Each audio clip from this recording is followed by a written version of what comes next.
Hi friends, நம்ம இன்றைக்கி டேஸ்ட்டான ஒரு பாயாசம் தான் பார்க்க போகிறோம். வீட்டில் வந்து சப்பாத்தியோ பூரியோ எது மிஞ்சிருக்கோ அதை வச்சு நம்ம இதை செஞ்சுக்கலாம். 1/2 லிட்டர் பாலை நான் கொதிக்க வச்சுருக்கேன்.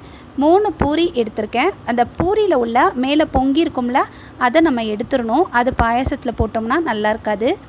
சப்பாத்தியாக இருந்தால் 2 சப்பாத்தி போட்டுக்கோங்க, கரெக்டாக வரும்.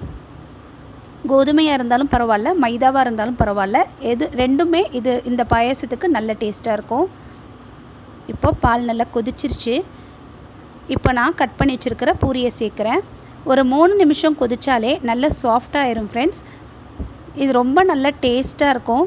நம்ம வந்து இந்த அரிசி மாவில் அடை பாயாசம் செய்வோம்ல, அதை விட டேஸ்ட்டாக இருக்கும். ட்ரை பண்ணி பாருங்கள். இப்போ 3 நிமிஷம் கொதிச்சிருச்சு. இனிப்புக்கு தேவையான அளவுக்கு நான் கருப்பட்டி வந்து கரைச்சி வடிகட்டி வச்சுருந்தேன், அதை நான் சேர்க்குறேன். நீங்கள் இனிப்புக்கு தேவையான அளவுக்கு சேர்த்துக்கோங்க. கருப்பட்டி இல்லைன்னா நீங்கள் வந்து வெல்லம் சேர்த்துக்கோங்க. வெல்லமும் இல்லைன்னா சர்க்கரை வந்து ஒரு 1/2 கப் அளவுக்கு சேர்த்துக்கோங்க, கரெக்டாக வரும்.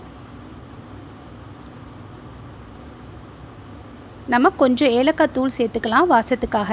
ஒரு கொதித்த உடனே ஆஃப் பண்ணிடலாம் ஃப்ரெண்ட்ஸ். இது கண்டிப்பாக எல்லாருக்கும் ரொம்ப பிடிக்கும். நல்ல மணமாக ருசியாக இருக்கும். ட்ரை பண்ணி பாருங்கள். வேணும்னா நம்ம நட்ஸ் ஏதாவது தாளித்து கொட்டிக்கிடலாம், தாளிக்காட்டாலும் நல்லாயிருக்கும். இந்த வீடியோ உங்களுக்கு பிடிச்சிருந்துச்சுன்னா லைக் பண்ணுங்கள், ஷேர் பண்ணுங்கள், சப்ஸ்கிரைப் பண்ணுங்கள். தேங்க்யூ.